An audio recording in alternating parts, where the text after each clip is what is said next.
What's going on, guys? Welcome back to Lynette's Perspective. Thank you so much for joining me. I appreciate you clicking on the video. My apologies for the video being late. I had some technical difficulties, and unfortunately, I had to record the whole thing all over again. But I hope you all had a great Valentine's weekend and a good start to your week. I was off on Monday, so this is really the start of my work week. So I don't know if you all watched Ready to Love on Friday or not, but let's not waste any more time. Let's just get right into the episode. So this week, I will admit I was excited to meet the next 10 singles. Just go ahead and bring them out. Like Sahara said in last week's episode, let's just move right on to the next round, shall we? Now, here we have 5 beautiful new ladies. We start with Coley. She's a very beautiful woman who is a flight attendant. She has a very, I would say, quirky sense of humor, I guess is how I would describe it. She was asking Cam, who's a firefighter, if he had a pole in his firehouse, and if so, did he know how to use it? Wah, wah. I was like, okay, girl. Then she talked about her first time in Philadelphia, and she thought that there was pollution falling from the sky, only to realize that it was just, snow. Yeah. She also kind of lost me when she went on her date with Hussein, and all she could talk about was his height and how important a man's height is. And I was like, girl, what if the man is complete trash? Like, he's a trash person. Who the hell cares about how tall he is? Next was Rocky, who most definitely stood out from the ladies when she walked in. She seemed a little rough around the edges, but she was very personable and engaging, just a little extra. Though when she was introducing herself and talking about her requirements for the men that she dates, kind of threw me off talking about the facial hair and needing to have a man with a beard, because if he doesn't have facial hair, he comes across as kind of like a pedo. And I was like, girl, what? What are you talking about? But she's a medical QA who also likes to write exotic poetry. Then we meet Rose, and to me, Rose walked in with the most positive energy. She was beautiful and personable, speaking to everybody. She was all smiles. She's a single mom who is determined to find her husband. I'm like, I don't know if that's going to happen on this show, but here we go. Uh, Next was Shanice, and I was confused by that blue dress with the gloves, but she seemed to give off vibes like True from last week's episode to me. She was very serious and all about business, of which she has many. She is a former celebrity stylist who now works in healthcare and owns a group home. She also owns a trucking company, and she has an online store, and I think she's developing an app, and I was like, oh, goodness. And all the men were kind of wondering, are you sure that you have time for a relationship? Are you sure that you're ready to love? And with her, the men kind of asking those questions, I was like, they're going to put her at the bottom. And last but not least, there was Tay. And to me, she matched Coley in looks. She showed up looking stunning and caught the men's eye. But Coley's personality seemed to rub the men the wrong way. She seemed a bit off and not really connecting with anyone, whereas Tay came across as someone with a lot more personality. She was bubbly and bright and far more engaging. And Fritz wanted to just go ahead and call his mother and tell his mother he done found her daughter-in-law. And I was like, man, slow down. But again, the guys just seemed to love Tay. And in the elimination, or when they were talking about, who's at the top and who's at the bottom, Tay's name kept coming up. So it was pretty obvious that all the guys, felt like she was ready to love and wanted to keep her in the running. So we'll see her next episode. The only thing about Tay is that I found her date with Muscleman, aka Francisco, very interesting, when he revealed to her that he was a cheater in the past, and it threw her off, her reaction to him, because you could tell she was attracted to him, she liked him, vice versa, but he felt her energy shift immediately, like, that's a problem. I think in her confessional she was like, she had recently been cheated on in a relationship, and it seemed to be, pretty traumatic, of course.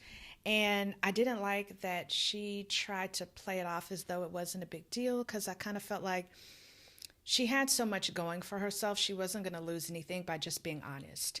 That this is something that bothers me. I don't know that I would be able to, be with someone who has cheated on, their girlfriend or whatever before. I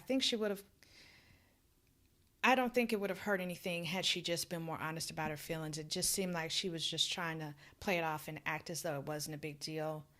Um, so she could kind of get in good with, what was his name? Francisco. And I didn't really like that. And then my girl Sahara steps in, and I'm like, oh no. Here we go. Sahara's my girl from last episode. She comes in talking about how she's ready this go round. She even tapped into her spiritual side and made herself some kind of potion. And I was like, not the potion, girl. You trying to put some kind of spell on these men? Like, girl. But I loved how she acted like she didn't even know who Will was when he walked right up to her. He was playing with her, like, do I know you from somewhere? And she was like, oh no. She told Will, no, I don't know you. I don't know who you are. And kept right on talking to the other men. Child. That was hilarious. Speaking of Will, he's back like Sahara, but on kind of different energy than Sahara. Sahara was like, I'm looking good, I'm smelling good, I'm bringing my A game this time, I'm not going home. Will, on the other hand, seemed shaken a bit, at least to me, like his confidence was shaken.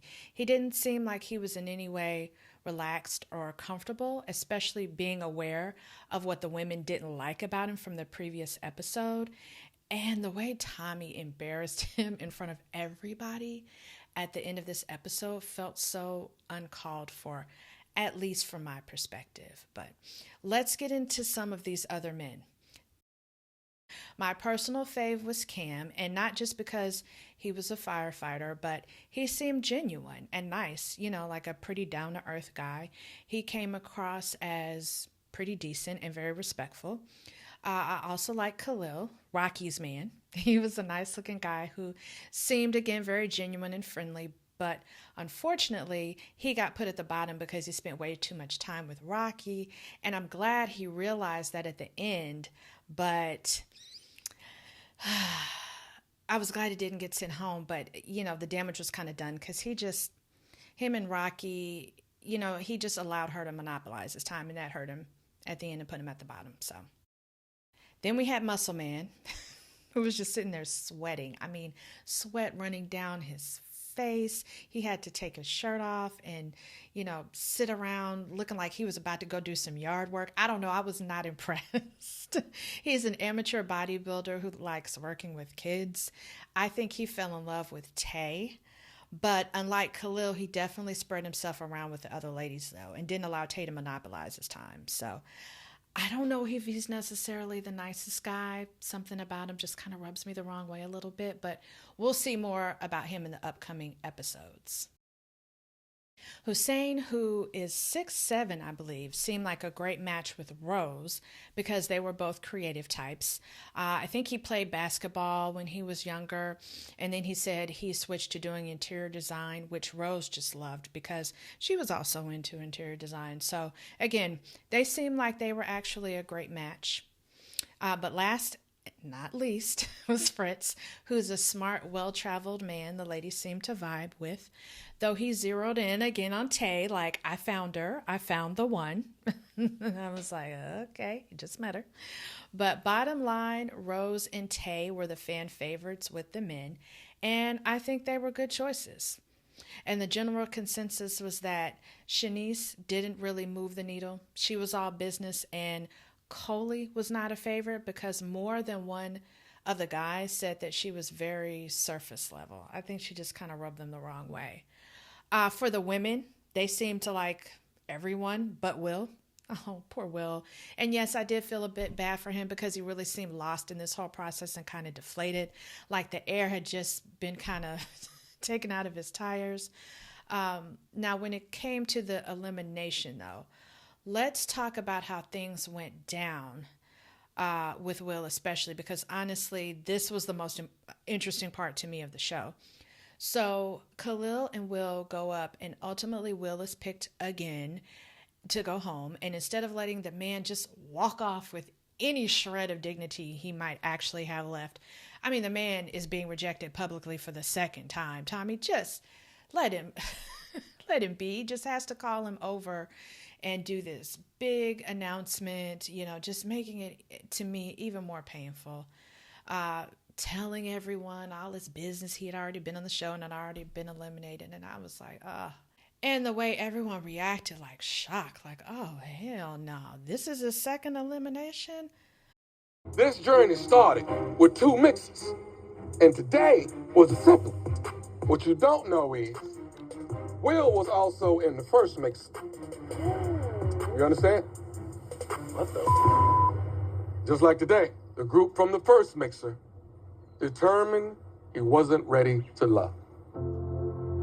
But afterwards, I threw a curveball, because that's what Tommy do. To be fair, I wanted to give Will another chance to meet the whole group. And despite the pain of being eliminated, he agreed to get up, dust himself off, and get back on the ready-to-love horse. Brave enough to put himself out here twice.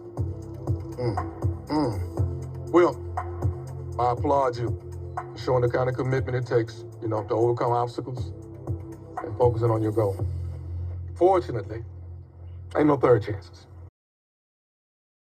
So when Coley goes up, she's like, oh, absolutely not. Y'all not about to make me another Will. If y'all don't want me, then don't talk to me. Absolutely not. She must have picked up on Sahara's vibes, because listen to how she reacted during her elimination. She was like, no, oh, no, absolutely not.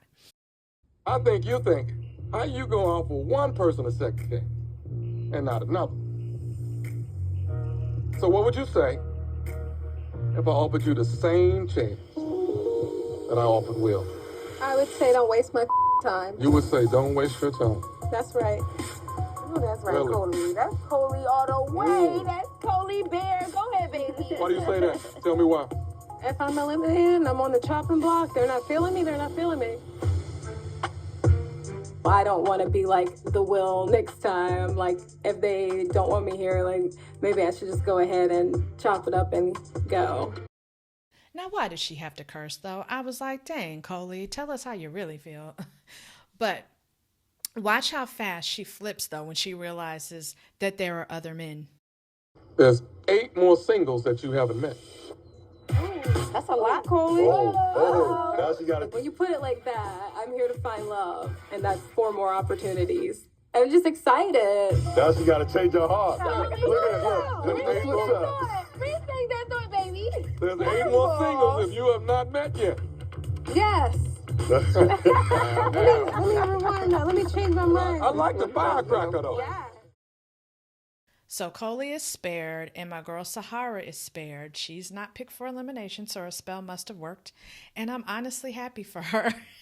And Coley has another chance to meet the man with the 5 kids and the 3 baby mamas, and the man that was in an 11-year relationship with his kid's mother and never put a ring on her finger. So good luck, Coley.